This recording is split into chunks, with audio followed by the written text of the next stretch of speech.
India का सभी का जो है ना, वो हुँ, 100% मेरे को मालूम हो गया है कि ओके, ये गुलाम गुलाम करने वाला ही है।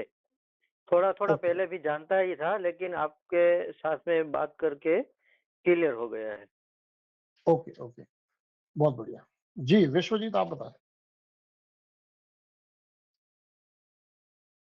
जी, जी, मेरे को भी लगता है ऐसा कि ये जो सिस्टम है, ये गुलामी वाला ही है और हुँ, आपके हुँ, माध्यम पूरा से डीप घुसने बहुत वाला। अच्छे से जानने को मिलता है। आपने जो लिंक अप किया है, ये तो मतलब अजूबा है। मतलब मैं भी आज सोच रहा था आपने इतना खतरनाक लिंक अप कैसे कर दिया, वो भी घूमते-घूमते ट्रेन।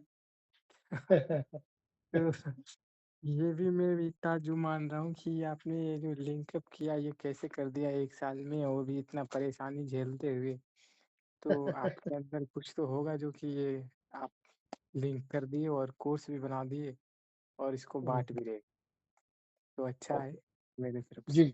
और देखिए, ऐसा ज़रूरी नहीं है, यदि आपके भीतर द्वंद बना हुआ है, तो ऐसा ज़रूरी नहीं है कि आप मुझे खुश करने के लिए या यहाँ जो साथी है, उनको खुश करने के लिए कहें। ये केवल विश्वजीत आपके लिए नहीं है, लिए सबके है लिए है कि भई आपका यदि द्वंद बना हुआ है, तो उस द्वंद को मैं रिस्पेक्ट करूँगा और उसके साथ मैं आपको ये चेतावनी दूँगा कि अब आगे की बातें जो है, वो आपको समझने में थोड़ी और अड़चन आएँगी, क्योंकि अभी आपके मन में द्वंद है। ठीक। अर्षद जी आप बताएँ, मैंने जो अब तक कहा उसके ऊपर कोई आपकी इनिशियल रिएक्शन हो तो बताइए? जी सर, समझ आया है अभी जो भी ये सरकारी सिस्टम है, ये सब हमारा शोषण करने के लिए बना हुआ है। इसमें हम स्वतंत्र नहीं हैं। हुँ, जैसे अगर नौकरी कर रहे हैं, उसके द्वारा भी शोषण ही हो रहा है हमारा। जी, जी, जी। तो कहते हैं ना मतलब वो कि ये बात की झलक मिल रही है, ये बात का पता चल रहा है। अभी पता चल रहा है आपसे मिलने के बाद। ओके, ओके, बहुत बढ़िया। जी। जी, आप कुछ कह रही थी?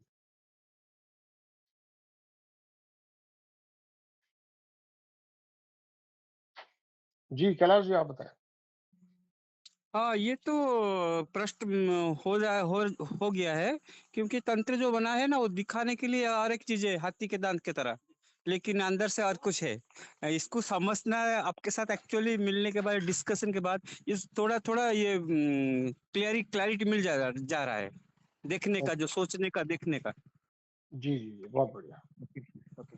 राजेंद्र जी आप बताएँ, अगर आप कंफर्टेबल हैं तो बता सकते हैं। आरके जी आप बताइए। आशा जी आपको कुछ कहना है? थोड़ा-सा। हाँ जी, हाँ जी, बताइए। जैसे ये नौकरी मिल जाती है सरकारी, देखने को हुँ, हम लोग खुश हो जाते हैं। लेकिन वो भी एक अपना शोषण ही होता है नौकरी करते टाइम। हुँ। जैसे जी, जो जी। वो बोलता है, हमें वो ही करना पड़ता है। वहाँ पर भी एक मतलब बंधन में ही आ जाते हैं, हम लोग स्वतंत्र नहीं होते। मतलब कि उसमें आपको ड्यूटी के नाम पर अपनी आत्मा को मारना पड़ता है, अपने कॉन्शियस को सुला देना पड़ता है। आप ऐसा ज़रूरी नहीं है कि भई आप किसी के अंडर में काम नहीं कर सकते, पर किसी के अंडर में काम करने का मतलब कभी अपनी आत्मा को मारना नहीं होता है। पर आज की तारीख में आप किसी भी गवर्नमेंट एम्प्लॉयी को, इवन या प्राइवेट एम्प्लॉयी को भी मिलेंगे, जो कि किसी की चाकरी कर रहा है, उसने अपनी जो अंतरात्मा है, उसको लगभग खो दिया है। लगभग मैं नो इसलिए बोल रहा हूँ कि आज की तारीख में कुछ लोग होंगे जिसने नहीं खोया है, पर अधिकतर केस में तो यही है। जी। मेरा तो ये अनुभव है अभी, जिसको नौकरी मिल रही है समझो उसको तो सजा ही मिल रही है एक किस्म से। अंदर से वो सरकारी ही हो रहा है। जिसको नहीं हाँ, मिल रही वो फ्री है मेरे हिसाब से, वो स्वतंत्र है। जी, जिसको जी। नौकरी मिल रही है वो तो एक शोषण का शिकार हो गया समझो सरकार के। ऐसा है। हुँ। और क्योंकि अब वो इतना मजबूर हो चुका है, घर के ईएमआई जा रहे होंगे, बहुत सारी और दिक्कतें होंगी, तो उसके कारण ना चाहते हुए भी उस शोषण के प्रणाली का वो मतलब उसको धक्का मार के आगे बढ़ा रहा है। बस मैं यही सोचती हूँ कई बार ये भी हमें सजा मिल रही है एक किस्म से। अगर नौकरी हुँ, मिली है ना, सजा मिली है जी, एक। ओके, जी। ओके। जी, आरके जी आप बताइए, आपको क्या लगता है? Mister RK Maurya. जी, जी, नमस्कार। नमस्कार। जी, जितना भी चल रहा है वो तो गुलामी के लिए ही चल रहा है कि लोगों को कितना जल्दी गुलाम बनाया जाए। ओके, और आपने धार्मिक और जो अस्तित्व है, एक्चुअल में जो भ्रम नहीं है। भ्रम और हम्म। अस्तित्व में क्या अंतर है, वो आपने बताया है। आपका बहुत-बहुत धन्यवाद। ओके। तो मतलब उसके उसके माध्यम से चीज़ों को समझना थोड़ा बेहतर हो सकता है। मैं आपके दिमाग को उस तरह से नहीं ट्रेन कर रहा हूँ कि भई आप मेरी बात मान लें। मैं सबसे पहले उसकी व्याख्या करता हूँ कि भई जी, अस्तित्व शब्द तो अच्छा है, भ्रम शब्द थोड़ा ऐसा लगता है कि भई मैं भ्रम में नहीं हूँ, पर मैं भ्रम और अस्तित्व शब्द की व्याख्या करता हूँ। क्योंकि हर एक जी, शब्द जो है उसके पीछे उसका मीनिंग है, उसके पीछे उसका अनुभव है। और हुँ, मेरी सारी जो बातें हैं वो हो सकता है शुरू-शुरू में आपको ऐसा लगे कि यार इतना रिजिडली सोचना तो ठीक है क्या? पर जितना आप अंदर घुसेंगे, जितना आप चीज़ों को एकदम खुल के देखने का प्रयास करेंगे तो आपको पता चलेगा कि भई पूरा का पूरा तंत्र जो है वो पूरे के पूरे तंत्र का ऑब्जेक्टिव जो है वो शोषण है। और उस जी, शोषण को वो शोषण की तरह प्रेज़ेंट नहीं कर रहे हैं।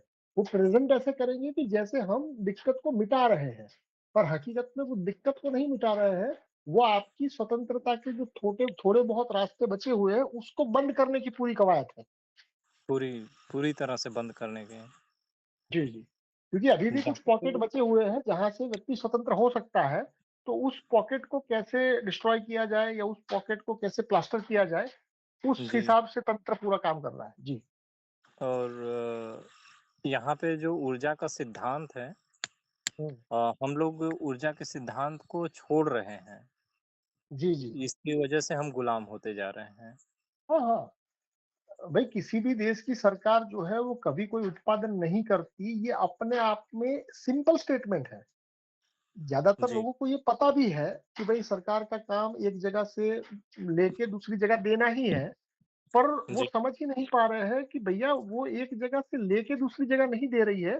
बीच में कुछ ऐसा मैनिपुलेशन हो रहा है जिसको यदि जान लिया जाए, तो पता चलेगा कि भई अगर सब कुछ हमको ही करना है तो ये बीच में हमने इन इन लोगों को इतना सर पे क्यों चढ़ा के रखा है? क्या इसकी कोई ज़रूरत है?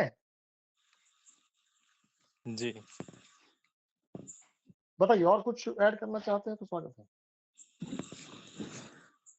हमें यही लगता था कि हमने आपके जितने भी ज्ञान आपने दिया, इसके अनुसार जितना हमको ऊर्जा के आधार पे जो भी हासिल कर सकते हैं, हुँ, हुँ। वो अस्तित्व है और वो सही है। और जी, जितना जी। हम बिना ऊर्जा के अगर कोई चीज़ ग्रहण कर लेते हैं, कोई हमें सहयोग कर देता है, वो हुँ, हुँ। उसमें गलत हो रहा है। हुँ, हुँ। मतलब कि वो ऊर्जा का हर नियम जो है, वो ऊर्जा के नियम के अंदर कहीं करप्शन नहीं है। आप उस नियम को उल्लू नहीं बना सकते।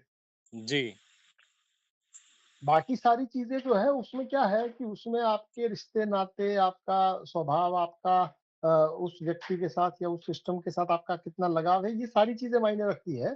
पर हुँ, ऊर्जा का नियम एकमात्र ऐसा नियम है जहाँ पर आपकी जो भी नादानियाँ हैं, उसका वहाँ कोई मोल ही नहीं है। मोल ही नहीं है। मतलब कि वो एक शुद्धतम नियम है और इस प्रकृति को उस नियम पर छोड़ा गया है, जो कि एकदम शुद्ध है, जिसमें जी, मैनिपुलेशन ऐसा नहीं है कि किया हो नहीं सकता पर मतलब कि किया नहीं कि कोई करने का प्रयास नहीं कर रहा है, प्रयास तो हो रहा है, पर वो नियम इतना शुद्ध है कि उसके अंदर रद्दी-भर आप मैनिपुलेशन नहीं कर सकते। और इसीलिए पूरी प्रकृति में कोई न्यायालय की ज़रूरत नहीं पड़ती, कोई आपको व्याख्यान की ज़रूरत नहीं पड़ती क्योंकि सारी चीज़ें इस एक नियम के ऊपर टिकी है और वो एक नियम एकदम शुद्ध है। अगर इंसान उस नियम को जान ले, उस नियम को जीवन में व्यावहारिक रूप से जीने का प्रयास शुरू करे, मैं नहीं कह रहा हूँ कि वो रातों-रात चीज़ों को पाएगा, पर कम से कम वो शुरुआत जो है वो उसके जीवन को एकदम प्रफुल्लित कर देगी, एकदम शुद्ध कर देगी। जी, ओके। चलिए फिर इसी कड़ी में आगे बढ़ते हैं। आगे का जो बिंदु है उसमें हम न्यू वर्ल्ड ऑर्डर की बात करेंगे। फिर से आप सबसे मेरा सवाल है कि क्या ये शब्द आपने पहले कहीं सुना है? हम उसको विस्तार से समझने की कोशिश तो करेंगे ही, पर क्योंकि मेरा जो आपको बताने का जो अब तक आपने देखा ही होगा कि मैं कुछ भी शुरू करता हूँ, तो सबसे पहले सवाल से शुरू करता हूँ, ताकि आपके दिमाग में जो भी धारणाएँ हैं, जो भी हो सकता है आप इसके बारे में जानते हो सकता है नहीं जानते हो, पर कम से कम आप उस फ्रेम को थोड़ा क्लियर करेंगे, तो चीज़ें समझने में थोड़ी ज़्यादा आसानी होगी। तो आप सबसे मेरा सवाल है आप जो भी जानते हो इस शब्द के बारे में द न्यू वर्ल्ड ऑर्डर, तो ये द न्यू वर्ल्ड ऑर्डर के बारे में आपकी अब तक की जो भी समझ रही हो, आप उसको जितना मतलब आराम से बता पाए उतना बताइए। रोनित जी आप बताएं। हाँ जी, देखिए जो न्यू वर्ल्ड ऑर्डर जो ये 3 शब्द हैं, ये हमने बहुत जगह देखे हैं, अखबारों में, मैगज़ीन्स में और बहुत बार सुने हैं। तो मेरा हम्म, जो ये है ना, इसका मतलब यही समझा है अभी तक हमने, जो पूरी दुनिया के जो पूंजीपति हैं, बड़े-बड़े लोग हैं, जिनके पास कैश फ्लो रहता है पूरी दुनिया का, एनर्जी का फ्लो रहता है, उन्होंने हम्म, ऐसा सिस्टम तैयार किया है कि वो हमारी जो पूरी दुनिया को हो, वो एक नई दुनिया में ले जाने की कोशिश कर रहे हैं। नई दुनिया इन द सेंस वो बता रहे हैं कि सब कुछ पॉजिटिव होगा, लेकिन वो सारी गुलाम की दुनिया होगी। उन्होंने इसको वन वर्ल्ड से जोड़ दिया, जैसे one world, one nation, one world, hmm, one government, one world, one hmm, health, यानी कि सारी चीज़ों में वो सिर्फ़ और सिर्फ़ एक पर्टिकुलर संस्था का कह लीजिए या एक पर्टिकुलर आदमी का ही वो चाहते हैं पूरा नियंत्रण, कि हम जो कहेंगे पूरी दुनिया में वही होगा। चाहे वो हेल्थ के मामले में, चलो, एजुकेशन के मामले में, पॉलिटिकल हर चीज़ के मामले में, वन शब्द के साथ जोड़ जी, दिया। और इनका टारगेट है नहीं, 2030 आई थिंक मैंने सुना है, और उसमें हम्म, 30% हम्म, पॉपुलेशन ही रखेंगे और बाकी को एलिमिनेट करवा देंगे किसी भी तरीके से, ऐसा-ऐसा कुछ-कुछ सुना है हमने।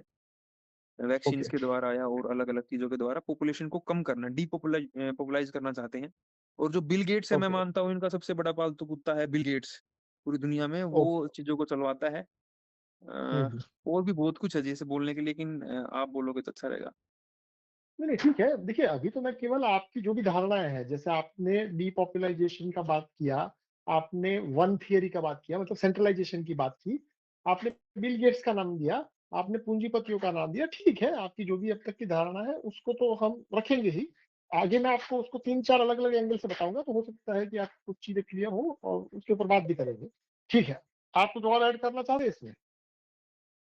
हाँ जी, वो ये है कि समय-समय पर जो भी महामारियाँ आती हैं या मंदी आती हैं, जो भी कुछ रिसेशंस होता है, जैसा भी जो भी हो रहा है ना समय-समय पर, वो अननेचुरल चीज़ें हैं, वो इनके द्वारा करवाई जाती हैं। जैसे अभी कोरोना आया था या उससे पहले हुँ, भी हुँ, प्लेग हुँ, वगैरह, फ्लू वगैरह आते हैं। ओके, इसमें सबको सब ये चलवाते हैं, उसको डिपॉपुलाइज़ करवाना चाहते हैं। जी, धन्यवाद। Okay, okay. जी, संजय जी, आपने अगर ये शब्द सुना हो और इसका कोई मायना आपके दिमाग में हो तो बताइए? हाँ, सुना तो है ऐसा शब्द कि कोई थोड़े लोग हैं जो हुँ, हुँ, पूरे विश्व को कंट्रोल करने की कोशिश कर रहे हैं। Okay, okay. जी, विश्वजीत आप बताएँ, ये न्यू वर्ल्ड ऑर्डर ये शब्द के बारे में आप क्या जानते हैं? आपकी अब तक की क्या समझ है? जो भी है, जो भी आपने जाना समझा, अगर नहीं भी जाना है तो मना भी कर सकते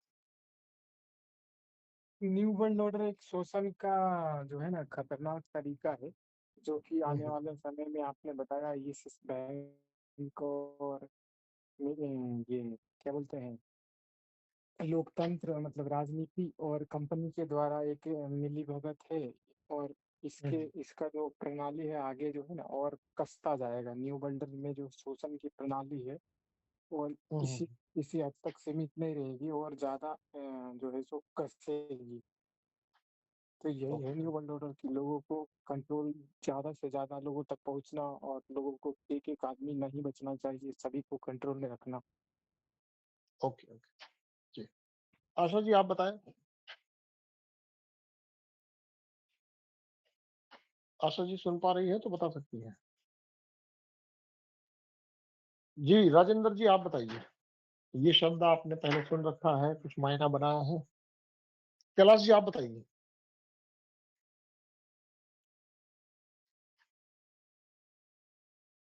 आरके जी आप बताएँ? हेलो। जी, कैलाश जी। हाँ जी, हाँ जी। वर्ल्ड जो न्यू ऑर्डर बनता है ना, ये एक करना चाहते हैं, एक नियम में चलाना चाहते हैं। वो पैसा जो है ना, मनी वो तो बनाते हैं ना, उसको ग्राउंड में रख के आपको दिखाएंगे कि हम आपका ये अच्छा करता है। रोड बनता है उनके लिए, लेकिन कहते क्या, हम अपनी जो धुंधली बात है ना, इसको थोड़ा समझना है वर्ल्ड न्यू ऑर्डर के बारे में। ओके, मैं भी थोड़ा ओके। गाड़ी में हूँ, मैं बात आपका हाँ, सुनता हूँ, इतना मेरे को नो करना प्रॉब्लम, चाहिए। No problem. मैं आपको पूछूँगा अगर आप कंफर्टेबल हैं तो आप अनम्यूट करिएगा, नहीं कंफर्टेबल है तो हम आगे बढ़ेंगे, नो प्रॉब्लम। जी, आरके जी आप बताइए? ये जो न्यू वर्ल्ड ऑर्डर है, ये शब्द अगर आपने सुन रखा है, उसका कोई मीनिंग दिमाग के अंदर है तो ज़रा बताइए? न्यू ऑर्डर ऑर्डर मैंने आप लोगों से ही सुना हम्म, और उसका क्या मीनिंग है मैं इधर के समझ नहीं पाया हूँ। और ओके। हाँ, आपने जो बताने की कोशिश किया है वो है कि न्यू वर्ल्ड ऑर्डर में सबको एक रूप से गुलाम करना चाहते हैं। ओके। जी, बहुत बढ़िया। देखिए, अगर न्यू वर्ल्ड ऑर्डर की बात की जाए तो अगर उसको मैं 3-4 एंगल से बताऊंगा।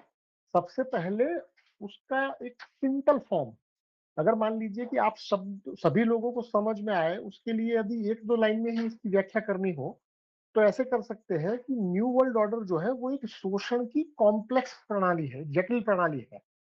मतलब कि उनके सारे जो स्टेप है, उसका जो ऑब्जेक्टिव है, उसका जो टारगेट है वो शोषण है। तो मतलब कि कोई ऐसी प्रणाली है जो कि इस पूरे विश्व को, खास करके मानवता को, एक शोषण के जरिए कैद करना चाहती है। वो कैद जो है वो आप जैसे जेल पिक्चरों में देखते हैं या अगर अपने आसपास कभी देखा हो, तो वो जेल की तरह नहीं है। क्योंकि जेल के अंदर एक बाउंड्री होती है, उस बाउंड्री के अंदर एक नियम होता है, वहां जाके आपको, पर शोषण अगर करना है तो जेल से शोषण नहीं हो सकता। जेल तो केवल एक डराने का माध्यम है।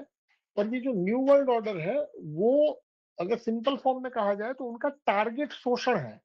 अब वो शोषण के तरीके अलग अलग अपना रहे हैं, पर उनका जो मेन मोटिव मोटिव जो है वो शोषण है। मतलब कि कुदरती रूप से राजा की प्रकृति के हिसाब से, अगर मेरा जो चिंतन है उसके हिसाब से आप देखेंगे तो मैं उपयोग की बात करता हूं, पर ये न्यू वर्ल्ड ऑर्डर जो है वो शोषण की बात करते हैं। हालांकि अगर इस बात को एक आम व्यक्ति ऊपर ऊपर से सोचेगा तो दोनों सेम जैसा लगेगा, पर दोनों सेम नहीं है, दोनों में बहुत बड़ा अंतर है। तो प्राकृतिक रूप से सभी चीजें प्रकृति ने इस तरह से बनाई है कि एक दूसरे का उपयोग हो।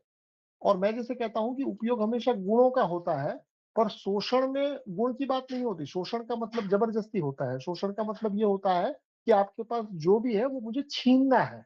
मुझे आपकी मर्जी की परवाह नहीं करनी है। मुझे ये नहीं समझना है कि वो आप देना चाहते हैं या नहीं चाहते, मैं छीनने के लिए आया हूँ। और वो छीनने के लिए, जैसे भारत में जो कहते हैं ना, साम दाम दंड भेद, कि भाई समझ से अगर छीन पाऊं तो समझ से छीन लूंगा, अगर डरा के छीन पाऊं तो डरा के छीन लूंगा, अगर मैं ललचा के छीन पाऊं तो ललचा के छीन लूंगा। और सबसे जो विकट है भेद, भेद मतलब ये हुआ कि अब किसी भी कीमत पर मुझे छीनना है। तो न्यू वर्ल्ड ऑर्डर को अगर भारतीय परिप्रेक्ष्य में देखना है तो आप उसको साम दाम दंड भेद भी कह सकते हैं। कि चाहे समझ के माध्यम से, चाहे डर के माध्यम से, चाहे लालच के माध्यम से, या चाहे भेद के माध्यम से। उसको अगर आपने आज का जो पोस्टर है, उस पोस्टर को अगर आप देखेंगे तो उस पोस्टर के अंदर आपको पता चलेगा कि न्यू वर्ल्ड ऑर्डर की मैंने एक बेसिक व्याख्या की है। और उस बेसिक व्याख्या में केवल इतना ही लिखा है कि शोषण की एक जटिल प्रणाली। और उसमें कुछ सिंबल्स का यूज हुआ है, अगर आप ध्यान से देखेंगे तो उसमें एक सिंबल शॉपिंग का है। मतलब कि पूरी दुनिया जो है वो पूरी दुनिया का एक बाजार है। और वो बाजार में जो प्रोडक्ट आते हैं, वो प्रोडक्ट आप अगर गौर करेंगे तो कभी भी ये प्रोडक्ट मानवता ने मांगी नहीं थी। उदाहरण के लिए एक टूथपेस्ट की बात करें तो टूथपेस्ट इंसान ने मांगा नहीं था, उस इंसान को दिया गया है। ठीक वैसे ही एलोपैथी की बात करें तो एलोपैथी भी हमने आपने मांगी नहीं थी, पर हमारे ऊपर डाली गई है। उसी कड़ी में फिएट करेंसी की बात कर सकते हैं कि गोल्ड हो सकता है कि मानवता ने खोजा था, पर फिएट करेंसी जो है वो मानवता की खोज नहीं है। मनुष्यता का एक बड़ा हिस्सा उसको खोज रहा था और उनको सक्सेस मिला, इस टाइप की बात नहीं है। तो न्यू वर्ल्ड ऑर्डर जो है वो एक ऐसा तंत्र है जो कि आपकी मांग के ऊपर काम नहीं कर रहा है। वो उसको जो करना है, उसको वो आपकी मांग के अनुरूप ढालने के साइकोलॉजिकल प्रयास करता है। मतलब कि शोषण की एक ऐसी व्यवस्था है जिसको देखने में ऐसा लगेगा कि जैसे ये मनुष्य ने मांगा था और मनुष्य को दिया जा रहा है। उदाहरण के लिए जो डेमोक्रेसी है, उस डेमोक्रेसी में क्या होता है कि व्यक्ति इस भ्रम में ही रहता है कि भाई जो सरकार है उसको हमने चुना है। पर सरकार चुनने का ये तरीका हिस्ट्री में कहीं इस तरह का तरीका नहीं है। ये जो वोटिंग वाला जो बात है, वो वोटिंग वाला तरीका भी मनुष्य ने खोजा नहीं है, मनुष्य के ऊपर थोपा गया है कुछ मुट्ठी भर लोगों के द्वारा। तो इसी कड़ी में शॉपिंग भी आता है, इसी कड़ी में एजुकेशन भी आता है, इसी कड़ी में विज्ञापन भी आते हैं, TV, picture, movie, web series, ये सब आता है। इसी कड़ी में दवाइयां भी आती है और इसी कड़ी में कानून भी आता है। मतलब कि एक एवरेज व्यक्ति या दुनिया का कोई भी व्यक्ति जो नॉर्मल लाइफ में इस्तेमाल करता है, नॉर्मल लाइफ में वो क्या इस्तेमाल करता है? टीवी का इस्तेमाल करता है, एजुकेशन का इस्तेमाल करता है, शॉपिंग करता है, दवाइयाँ लेता है, और कानून का भी एक रोल है। तो ये सारी चीज़ें अगर वो थोड़ा अपने आप को ठहरा के अगर अपने आप को पूछ ले कि इनमें से ऐसी कौन-सी चीज़ है जो उसने माँगी थी, तो उसको पता चलेगा कि इनमें से एक भी चीज़ ऐसी नहीं है जो उसने एक्चुअल में माँगी थी। वो सारी की सारी चीज़ें उसको धीरे-धीरे थोपी गई है, और इतने तरीके से, इतनी सिंप्लिसिटी से, इतना एकदम लयबद्ध रूप से थोपी गई है कि व्यक्ति ये भूल ही चुका है कि ये सारी चीज़ें थोपी गई है, उसने माँगी नहीं थी। ये कोई उसकी डिमांड पूरी नहीं हो रही है।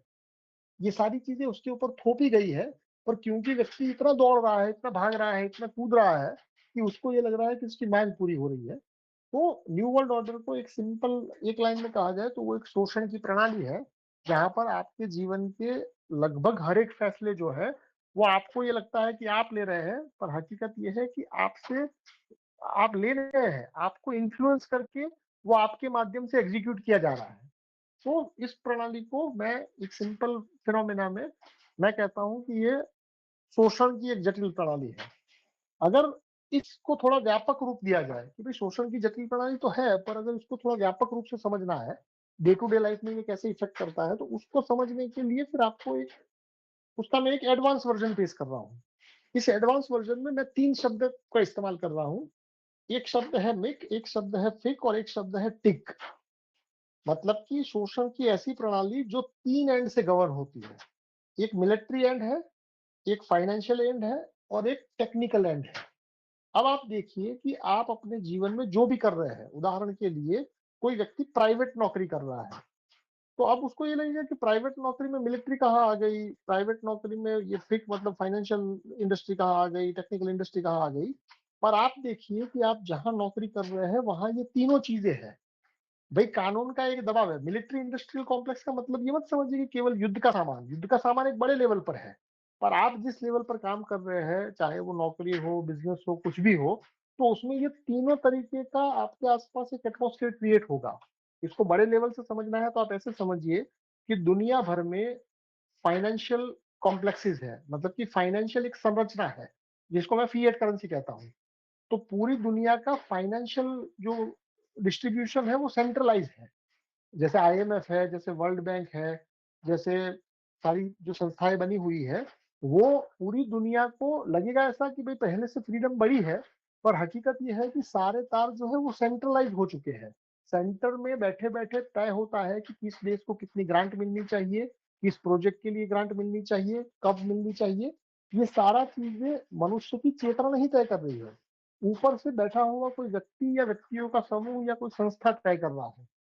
और इसका जो मतलब कि आपके डे टू डे लाइफ में जो मॉडल है, वो भी यही है कि भई एक डंडा है, एक पैसा है और एक तकनीक है, टेक्नोलॉजी है।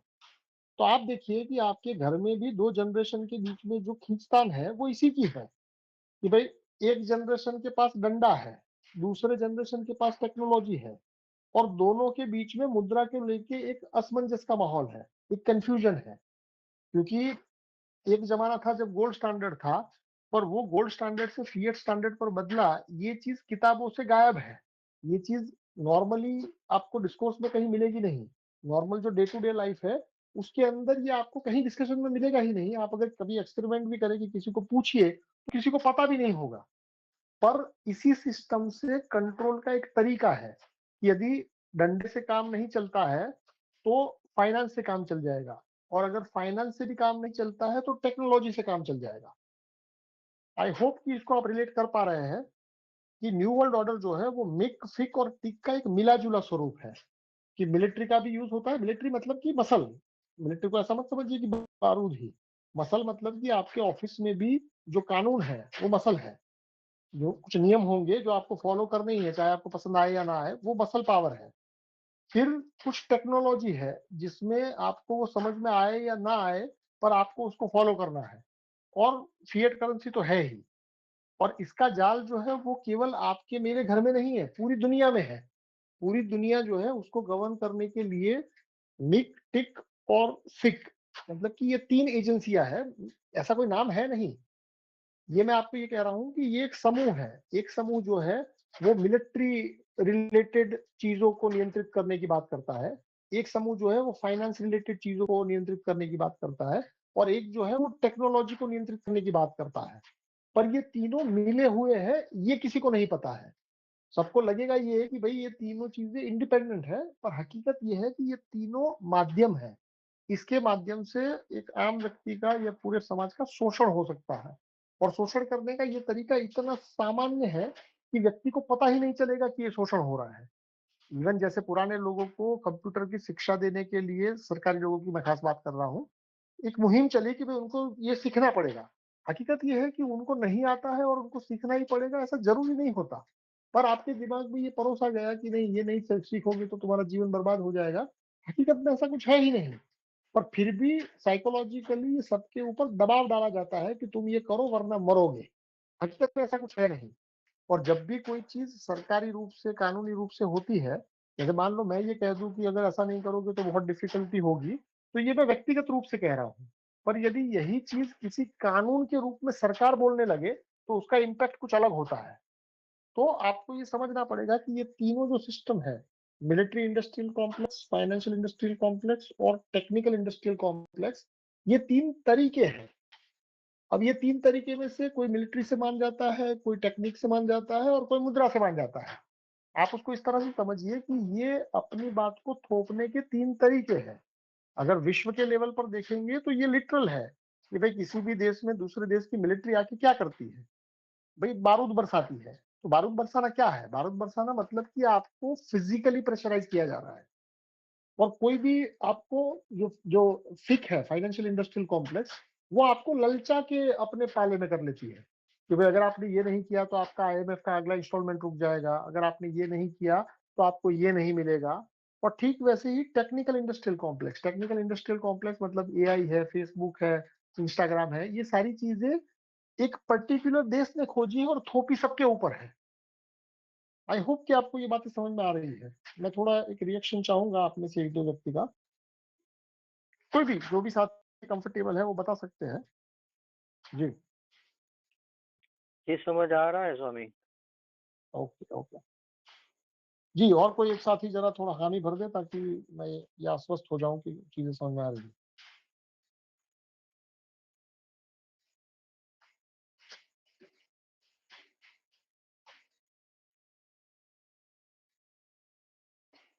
कोई एक आध साथी जरा हामी भर दे ताकि मैं आगे समझ में आ रहा है। Okay okay. अब इस चीज को एक कॉम्प्लेक्स तरीके से समझते हैं। देखिए, अब तक मैंने जो बात की, हो सकता है कि आपने कहीं पढ़ी हो, सुनी हो, कहीं किसी और व्यक्ति से भी सुनी हो, पर अब मैं जो बात करने जा रहा हूँ वो आज के जमाने में करने वाला मैं पहला व्यक्ति हूँ।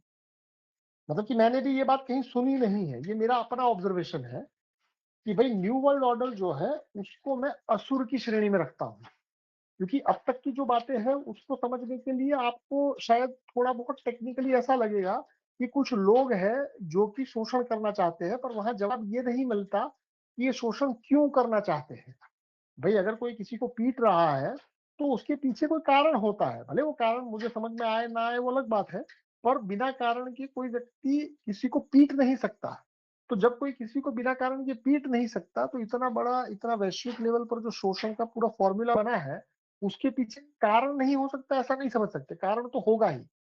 अब ये कारण के ऊपर यदि मैं आप सबसे पूछूं कि ये पूरी दुनिया में ये जो हो रहा है, आपको क्या लगता है कि ये क्यों हो रहा है? आप सभी से मेरा ये सवाल है। रौनक जी, आपसे शुरू करेंगे।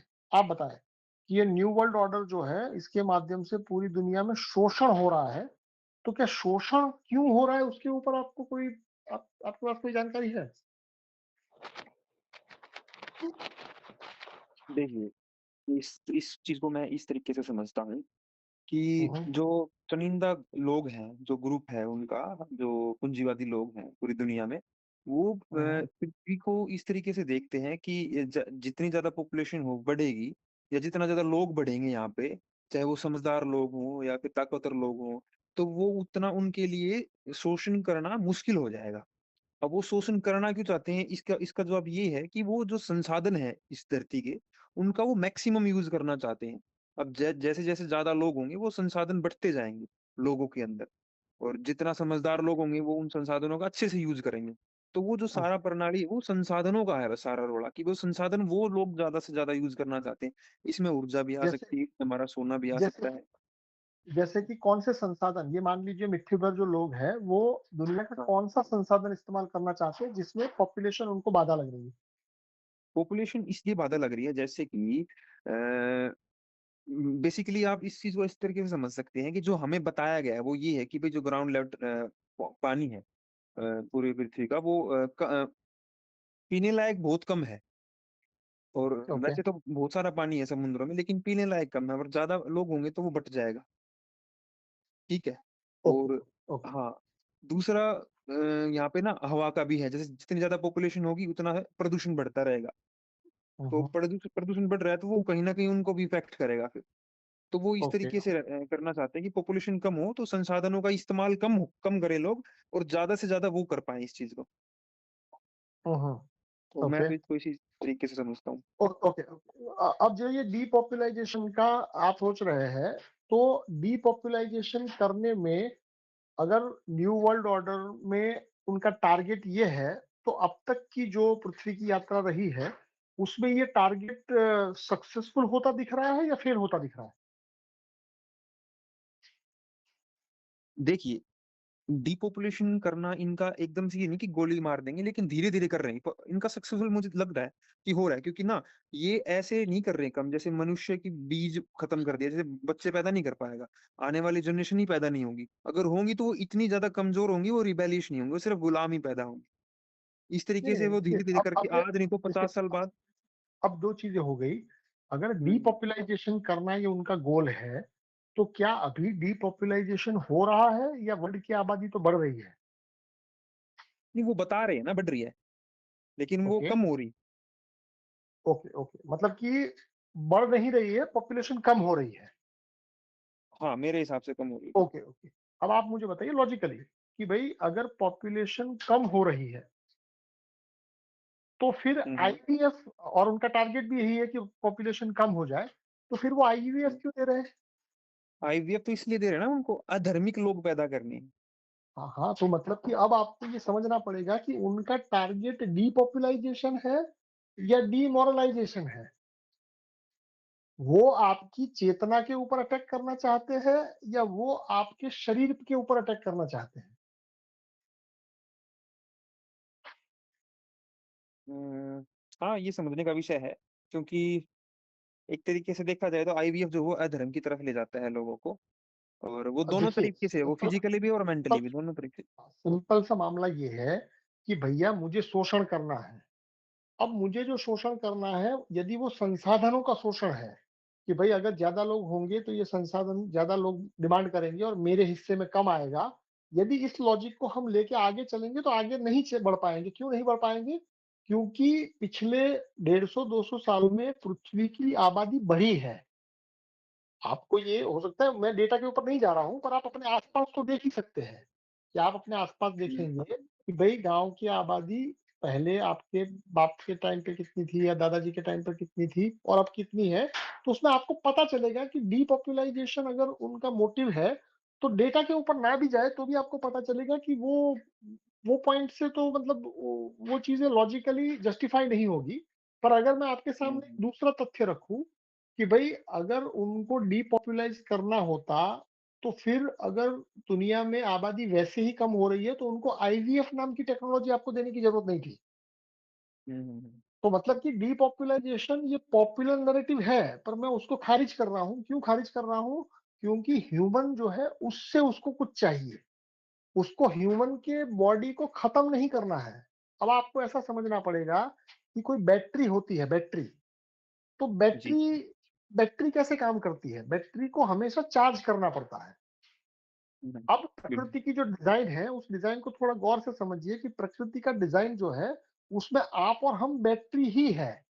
क्योंकि हमको रोज़ खाना पड़ता है और हमको रोज़ टॉयलेट करना पड़ता है। हमको रोज़ सोना बिल्कुल, बिल्कुल, पड़ता है। तो मतलब कि बिल्कुल। उसको अगर उस एंगल से देखा जाए कि हम, आप, पेड़-पौधा, जानवर सब कुछ बैटरी है। और अगर इस बैटरी को यदि पूरी तरह से समाप्त कर दिया जाए, तो उस बैटरी का उपयोग भी नहीं हो पाएगा। पर अगर उस हुँ। बैटरी को चालू रखा जाए, केवल उसकी चेतना को मार दिया जाए, केवल उसके मूल स्वभाव से उसको दूर कर दिया जाए, तो काम बन हुँ। सकता है। क्योंकि मुझे इसका शोषण करना है और शोषण करने के लिए उस बैटरी को जिंदा रखना ज़रूरी है। हुँ। इस एंगल से सोचेंगे तो शायद आपको मेरी बातें समझ में आएगी, क्योंकि डीपॉपुलाइज़ेशन का नैरेटिव पॉपुलर है, पर अब तक आप हिस्टोरिकली देखेंगे तो हिस्टोरिकली नरसंहार का डर बताया गया है। नरसंहार इतने बड़े पैमाने पर किया नहीं गया है, क्योंकि इतने हुँ। बड़े पैमाने पर नरसंहार की बातें हैं, पर रियल में वो नरसंहार आपके आस-पास तो बहुत मुश्किल से दिखता है। पर सिस्टमैटिक हुँ। तरीके से आपकी हेल्थ को कमज़ोर करने का, आपके विचारों को कमज़ोर करने का, आपके रिश्तों को कमज़ोर करने का, ये बहुत बड़ा प्रयास हुआ है। मतलब कि आपको मारना गोल नहीं है, आपको कमज़ोर हुँ। करना गोल है। हुँ। क्योंकि अगर मार दिया तो फिर आप बैटरी है और फिर तो बैटरी डेड हो गई। अगर उस बैटरी से मुझे अपने मोबाइल को चार्ज करना है या मुझे अपने आप को चार्ज करना है, तो उसके लिए उस बैटरी का ज़िंदा रहना ज़रूरी है। हाँ जी। जी, जी। सोचिएगा, थोड़ा हो तो सकता है आपके दिमाग में सवाल हाँ, आए तो पूछिएगा। जी, जी। अब तो बस यही है सवाल कि अगर ठीक है डिपॉपुलाइज़ेशन आपकी बात ठीक है कि डिपॉपुलाइज़ कर देंगे, तो बैटरी खत्म हो जाएगी। लेकिन मैं ये बात कर रहा हूँ कि जब ठीक है तो फिर मतलब ऑप्शन क्या है? मतलब क्यों कर रहे हैं वो हाँ, हाँ, ऐसा? वो भी आएँगे, वो भी बात आएँगे, भी वो भी वही आएँगे। वही है। अभी मैं आप सबसे पूछ रहा हूँ, बाकी मैं अपना तर्क तो रखूँगा ही। हो सकता है उससे हुँ। आपके जितने भी डाउट है वो सब खत्म ही हो जाए। पर हम ठीक है। उसके ऊपर भी आएँगे, अभी तो मैं आपसे पूछ रहा हूँ और आपने अपना जो भी मंतव्य दिया है, वो दिया है। अगर आप और कुछ बताना चाहते हो तो बताइए। जी, धन्यवाद। जी, संजय जी, आप बताइए कि ये शोषण की प्रणाली है, पर ये क्यों है? वो शोषण क्यों करना चाहते हैं?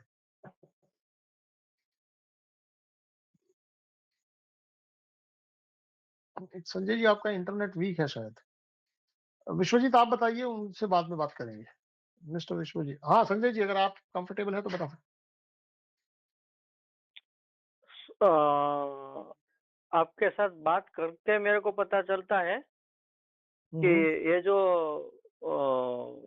शैतानी प्रवृत्ति है इसके अंदर है, तो हमारी हुँ, हुँ। ऊर्जा खींचने के लिए ये सब ऐसा करते हैं। ओके, मतलब कि असली मकसद ऊर्जा को खींचना है और ऊर्जा जी, जो है वो बैटरी में होती है। अगर आपको मारना है, इसका मतलब ये हुआ कि अब तो वहाँ ऊर्जा का जो ट्रांज़ैक्शन है वहाँ रुक जाएगा। जी। ओके, विश्वजीत, आप बताएँ? वो ऊर्जा खींचने के लिए ओके, वो हमें हमारा इस्तेमाल करना चाहते हैं। ओके। अब मैं ओके। यदि ये पूछ लूँ कि ये ऊर्जा भी क्यों खींचना चाहते हैं, तो आप कुछ बता पाएँगे? ऊर्जा इसलिए खींचना चाहते हैं क्योंकि उससे ऊर्जा अ, इसलिए वो खींचना चाहता है क्योंकि इसी ऊर्जा से वो जिंदा रहता है। Okay, okay. जी, जी। बहुत बढ़िया।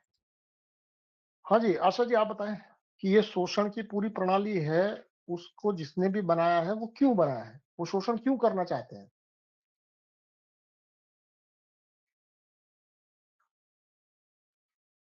कैलाश जी, यदि आप कंफर्टेबल हैं तो आप बता सकते हैं।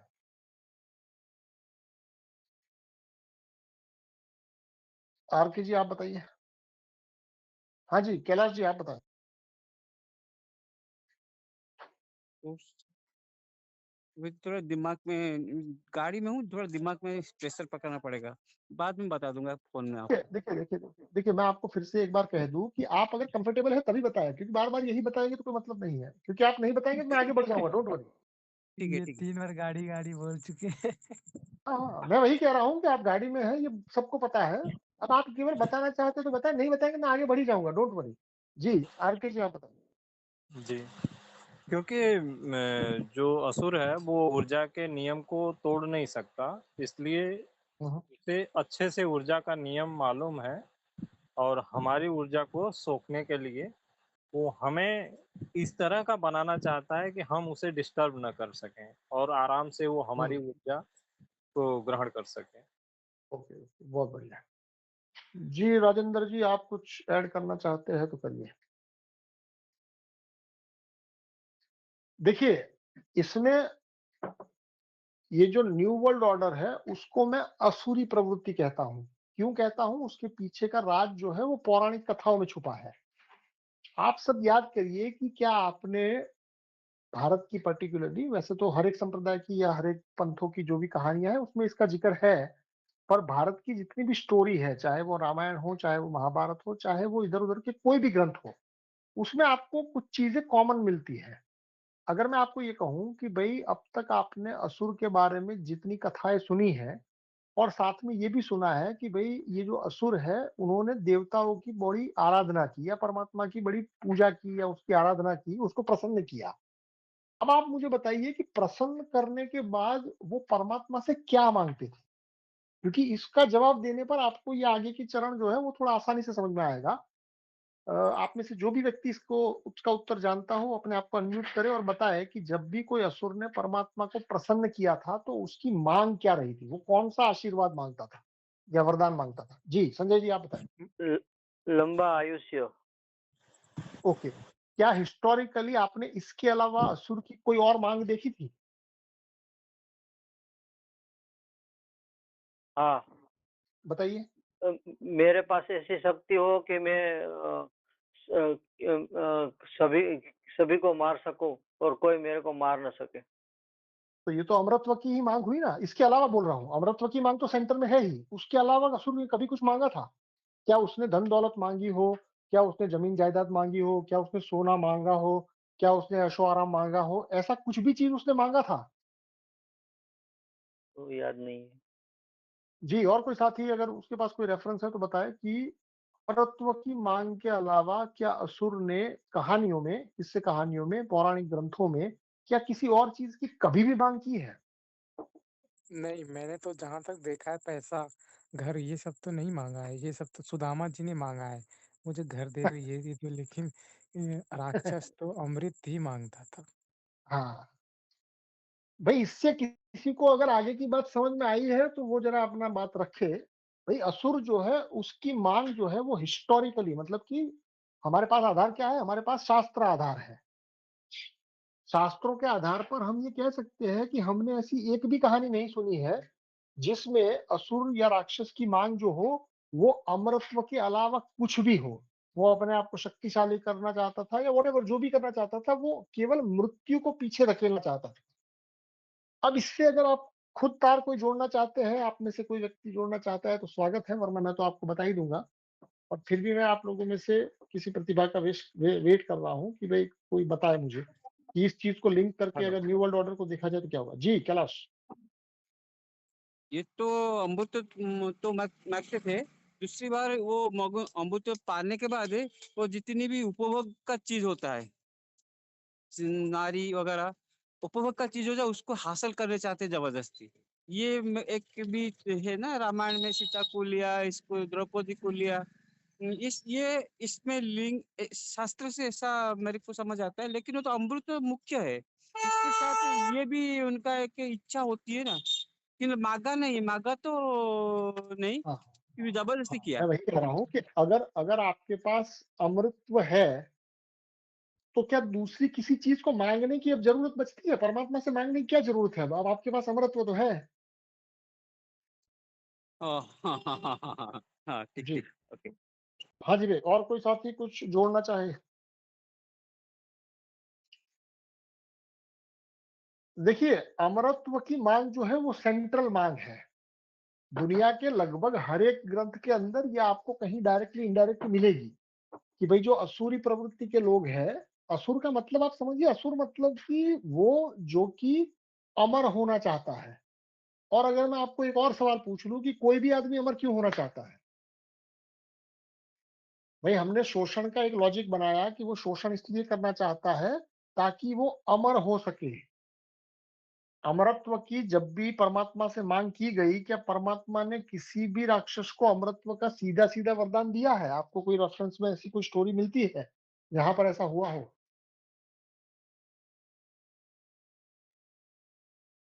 आप सभी से मेरा ये सवाल है, जिसको पता हो वो अनम्यूट करके बताएँ। नहीं दिया है, कंडीशन लगा के दिया है। ओके, तो अब इस स्टोरी को अगर आप डिकोड करेंगे, तो आप ये जानेंगे कि अमरत्व की माँग तो थी, पर उसकी आपूर्ति कभी नहीं हुई। तो पहले समझते हैं कि इसकी माँग क्यों थी?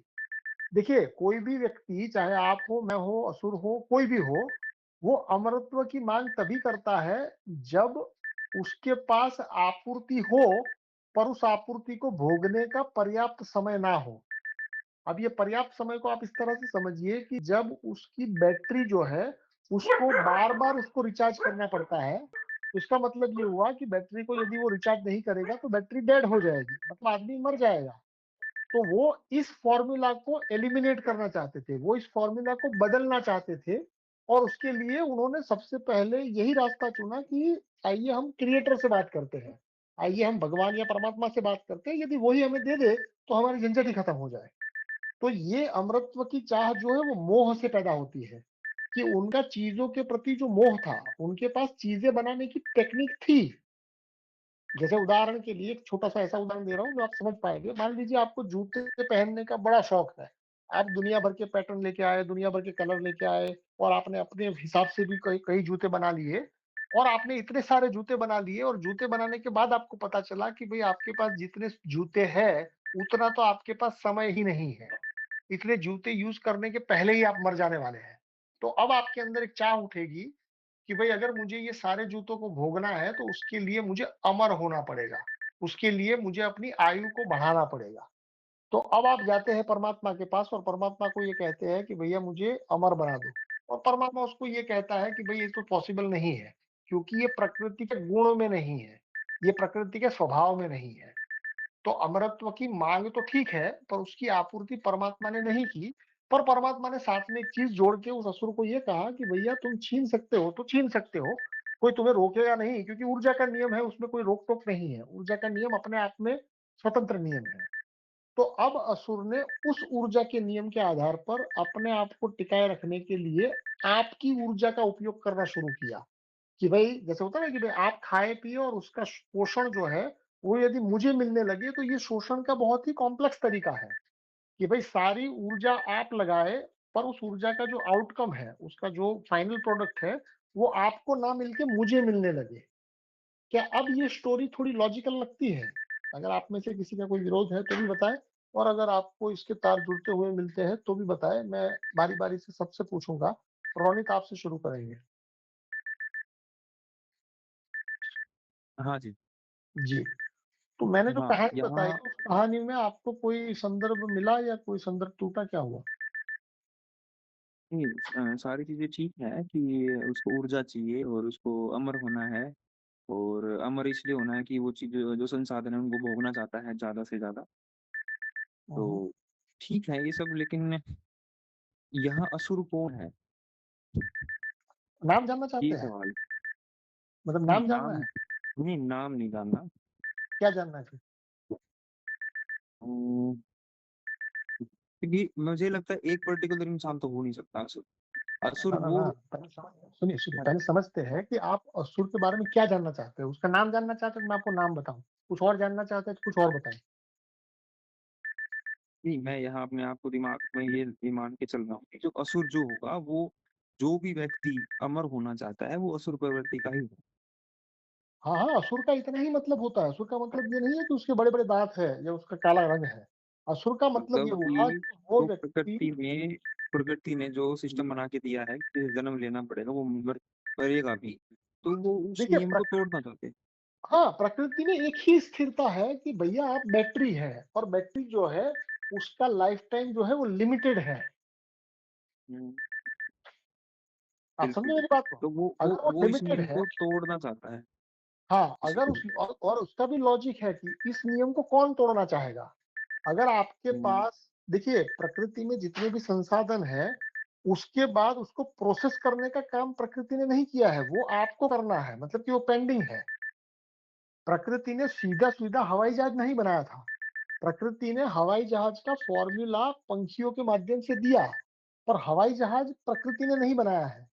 हवाई जहाज जो है हुँ, वो प्रकृति द्वारा दी गई चेतना या उसको ज्ञान कहे, श्रम कहे, संसाधन कहे और एक चीज़ जान के आपको ताज्जुब होगा कि भई श्रम, संसाधन, ज्ञान और मुद्रा में से मुद्रा को छोड़ के बाकी सारी चीज़ें जो है, वो आपने पैदा नहीं की है, वो प्रकृतिजन्य है। जैसे श्रम आपका आपने हुँ, खुद नहीं पैदा किया है, वो प्रकृति से आपको मिला है, पर वो हुँ, बैटरी के रूप में है। और वो बैटरी के रूप में है। इसका मतलब ये हुआ कि आपको उसको रेगुलर मेंटेन करना पड़ेगा, रेगुलरली, मतलब खाना रोज पड़ता है, वो क्या है, मेंटेनेंस है ना इस बैटरी का। तो अगर इस बैटरी को मेंटेन करना पड़ता है और ये बैटरी की अपनी एक सीमा है, उस सीमा को लांघने का प्रयास कौन करेगा? जिसके पास इस बैटरी का जो इस्तेमाल है वो इस्तेमाल का फॉर्मूला ऑलरेडी है। अगर मैं खाना बनाना जानता हूं और मुझे इस बाद में पता चला कि मैंने दुनिया भर का खाना तो इकट्ठा कर लिया पर मेरे पास उसको भोगने का समय ही नहीं है, तो यहाँ से चीजें थोड़ी साइकोलॉजिकल हो जाती है कि भाई असुर जो है वो आपको मारना नहीं चाहता, वो आपके साधनों को छीनना भी नहीं चाहता, उसको छीनना है आपका बैटरी का स्वभाव। भाई आप उस बैटरी को जिंदा रखने के लिए जो कुछ भी कर रहे हैं उसके बदले में वो ऊर्जा आपको ना मिलके उसको मिल जाए। जी तो मिल जी जाए और वो दीर्घ आयु में चला जाए कि मतलब सारा समय तक पाता है। हाँ हाँ, क्योंकि इसके लिए आपको कुछ ऐसे संदर्भ है जो यदि नहीं समझ में आए तो ये थियरी नहीं समझ में आएगी। इसका सबसे पहला संदर्भ ये है कि आप ऊर्जा का एक रूप है और ऊर्जा का रूप जो है उसका बेसिक मैकेनिज्म ये कहता है कि ऊर्जा क्रिएट नहीं होती, डिस्ट्रॉय नहीं होती, केवल ट्रांसफर होती है। तो अगर वो ट्रांसफर हो सकती है और आप ऊर्जा के कारण जिंदा है, आप ऊर्जा के कारण अस्तित्वगत है, तो यदि कोई ऐसा फॉर्मूला बना दिया जाए कि आप काम तो करें और उस काम का जो मेहनताना है वो किसी और को मिल जाए, ये सोच से ये पूरा सिस्टम चलता है। जी तो अब तो अगला सवाल यही रहेगा कि क्या ऐसे असुर हैं यहाँ पे? अरे ये भैया, हमने तो ये देखा नहीं है। मिलिट्री ये मिलिट्री इंडस्ट्रियल कॉम्प्लेक्स किसने बनाया, ये फिएट करेंसी किसने बनाई, क्यों बनाई, उसका अध्ययन कीजिए तो आपको साफ पता चलेगा कि है। भाई देखिए, अभी भी आप उसको है और जाके गोली मार दीजिए, इतना आसान नहीं है। आप ऐसा समझिए कि असुर को ऊर्जा आप दे रहे हैं। इसका सिंपल सा सॉल्यूशन ये है कि आप असुर के सिस्टम को खारिज करिए। अगर सीधा सीधा खारिज नहीं कर सकते तो कम से कम उसको कमजोर करना शुरू करिए। यदि कमजोर भी नहीं कर सकते तो कम से कम शक्ति अर्जित करिए, ताकि आज नहीं कर सकते तो कल कर पाए। क्योंकि ये सिस्टम तो आपको तोड़ने के लिए ही बना है। आपको तोड़ने के लिए मतलब आपको मारने के लिए नहीं। आपको तोड़ने के लिए मतलब ये है कि वो आपका जो भी पोषण है वो छीनने के लिए डिजाइन है। वो डिजाइन अपना बदलेगा नहीं, क्योंकि उसका तो वही रचना है।